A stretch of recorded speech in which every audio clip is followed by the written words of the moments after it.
श्रीमान wing commander Surendra Gaur जी, श्रीमान colonel SK. Oberoi जी, श्री वेद प्रकाश जी, आज मंगल पांडे के श्रद्धांजलि सभा में आए हुए सभी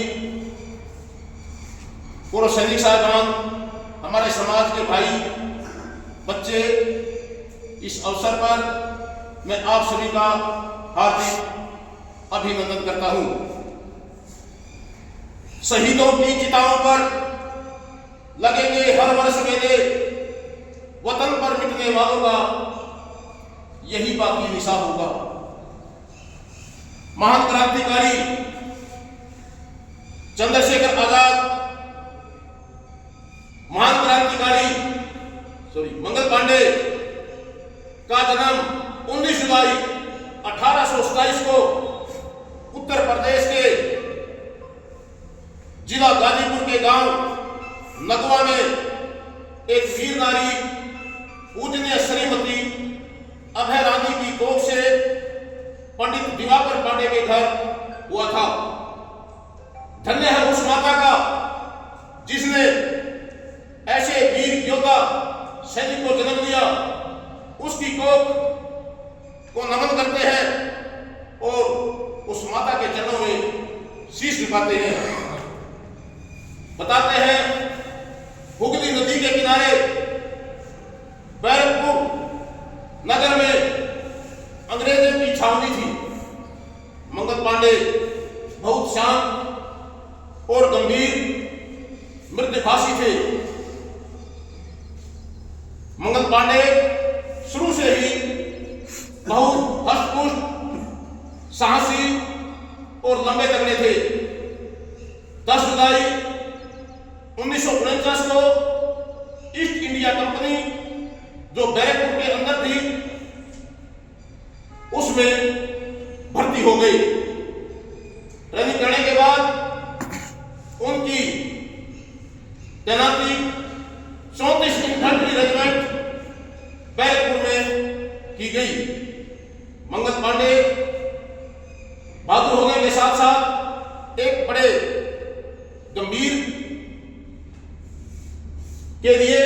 गंभीरता के लिए प्रसिद्ध थे। महान लेखक श्री अमृतलाल नागर की किताब गदर के भूत में उनके शरीर की लंबाई का उल्लेख किया गया है, जिसकी उसमें लंबाई 7 फुट 2 इंच बताई गई है। 29 मार्च 1857 रविवार का दिन था।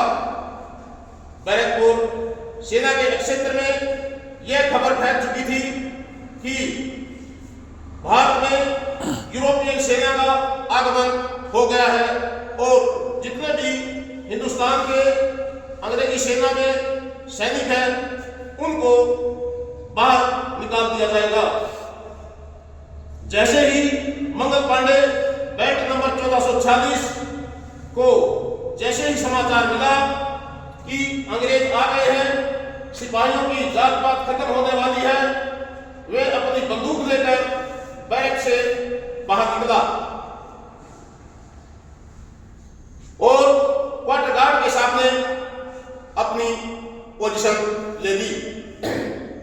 मंगल पांडे ने अंग्रेजी सत्ता के ललकारते हुए कहा कि हम कोहतू के बैल नहीं हैं, जब मर्जी हमें जोत ले।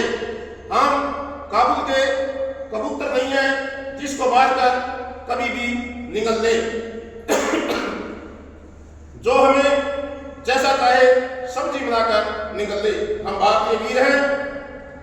अंग्रेज हमारी भारतीय स्वाधीनता को छीनकर हमारा धर्म नष्ट करना चाहते हैं। छीनकर हमारा धर्म को नष्ट करना चाहते हैं। भारत के वीर साथियों, धूर्त अंग्रेज आप पर हावी हैं। हमें चर्बी के कारतूस देकर अपवित्र करना चाहते हैं और ताकि हमें आसानी से ईसाई बनाया जा सके।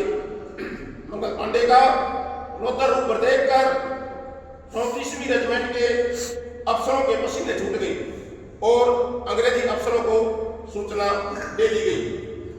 मंगल पांडे ने लेफ्टिनेंट वाग अंग्रेज सर्जेंट मेजर पीयूषण को गोली मारकर सत्ता संग्राम की घोषणा कर दी और मंगल पांडे ने कहा, जियो की शान से, मरो की शान से, और देश के निर्लज तुम्हें शर्म न आनी चाहिए।